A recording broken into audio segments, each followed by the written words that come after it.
Well, today, ladies and gentlemen, in this video, we're certainly going to be checking out a guitar that is rather out of my comfort zone and futuristic, but it looks pretty sick, man. I can't wait to share it with you guys. Today, we're going to be checking out the Legator Ghost G6OD. Let's get into it.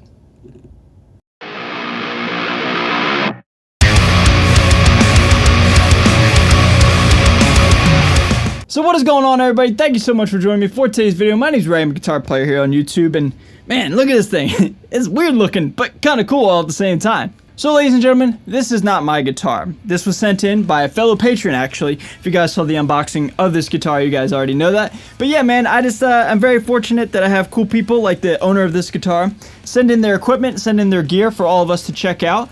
And yeah, man, I'm just really thankful. So thank you so much to you, sir. You know who you are. You're the man. And let's get into this guitar, shall we? So I was on the Legator website, and I was looking up the specs, and they are as follows with this guitar, okay? We have a mahogany body, a California Buckeye burl top.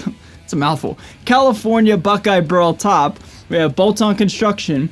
Now, we have a maple fingerboard and a maple neck, according to their website. And they're both roasted, okay? So take a look. They're both roasted. Kind of interesting looking here, you know what I mean? Then we have Fishman Moderns. We have a three-way, and we have one volume. And as always with the Fishmans, we have a push-pull pot for the different voicings of the Fishman pickups. That's always sick, right? And then lastly, we have 24 jumbo stainless steel frets and a 14-inch fretboard radius. Oh yeah, and there's no headstock too, if you guys already didn't know that. So right off the bat, real quick before we get into the tones, I have to say, this guitar feels really, really light, like extremely light. Now on the website, I don't think it says it's chamber or anything like that. It is an actual solid piece of wood, but man, it feels like really, really light. I think it's no more than 6 pounds if I had to guess. Really, really light, and you can kind of throw it around. So just take that for what it is, I guess. But now, what's it sound like? So for the demo song and for the playthrough, we are tuned to drop D, okay? Tuned to drop D using my 50th anniversary Mesa Boogie dual rectifier with a Fortin 33 and an EVH chorus, my staple rig as of late. That's kind of my go-to, and I love the way that whole rig sounds. So that's what we'll be doing, or that's what we'll be using for the demo and the playthrough. And then, yeah, man, after all that, we'll come back. After all the tones, we'll come back. We'll talk about this guitar, the positives and the negatives, and then we'll get out of here, all right, everybody? So sit back, enjoy some tones, enjoy some tunes, enjoy me trying to shred a little bit, I guess. And, yeah, man, just kick back, and I'll see you guys here in a little bit. With that all being said, let's get into some tones right now.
So ladies and gentlemen, that's the Legator Ghost G6OD.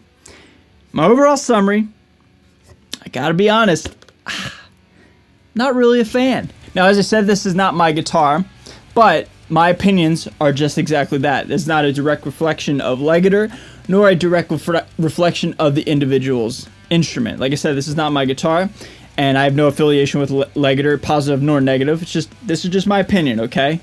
I'm just not really a fan of this guitar. It's a combination of the shape, the way it feels, and the way it plays.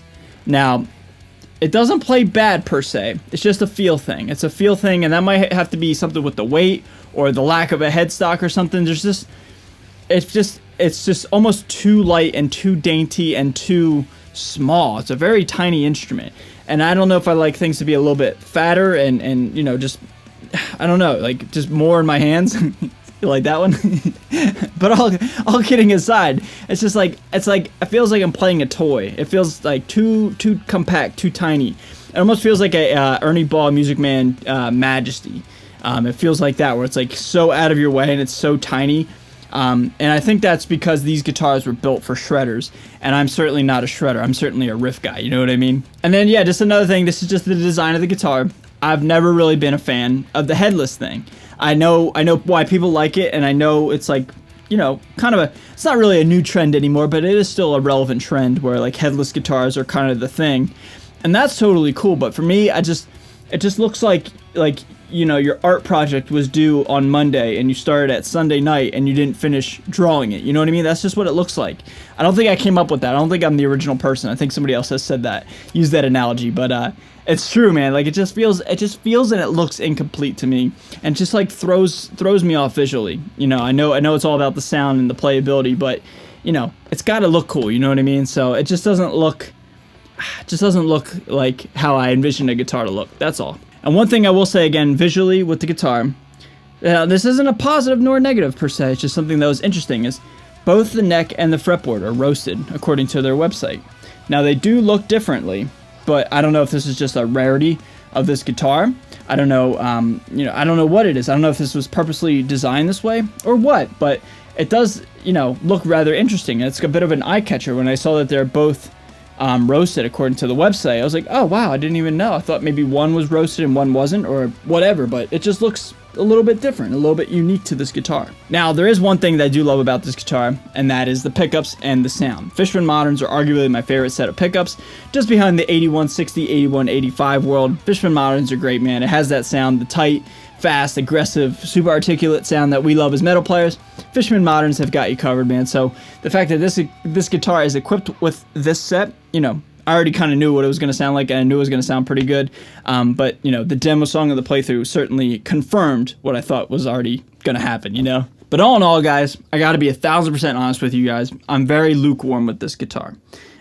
Predominantly just because of the way it looks. Not only without the lack of a headstock, but kind of like the fretboard wood neck kind of thing going on here. It looks cool, but it's just a little bit too much for me and or out of my ballpark. I'm kind of a traditionalist / a dad at heart, if you will. It looks great for, a futuristic kind of gent kid. But for me, it's just a little bit too much, for lack of a better word. But at the end of the day, it sounds great, and it plays okay. Not my favorite guitar to play, but, it sounded really, really good. So everybody, that's my demo of the Legator Ghost G6OD. What are your thoughts? Leave all your thoughts down below. Let's have a nice, friendly, cordial discussion. Anytime I'm really kind of lukewarm with gear, the haters come out of the woodwork, man. So they're probably already down there. So, take a number, have a seat. Somebody will be with you shortly. But for everybody else, man, everybody else who can understand that, hey, I'm just a guy with an opinion, I'll see you down in the comments. Let's just have a nice conversation. This is just all for fun, man. We're all here to hang out, you know what I mean? So let's not take the world too seriously. It's just music, you know what I mean? Just guitars. And, I just do my very best to be honest, but at the same time, just keep it casual and keep it light and not take the world so seriously, So at the end of the day, it's all good. That's all I'm trying to say. So everybody, I'm out of here. Thank you so much for watching. A huge shout out to all my patrons and everybody watching at home. I love you guys so much. Stay safe, stay healthy, and stay metal. And I'll see you guys next time. Later.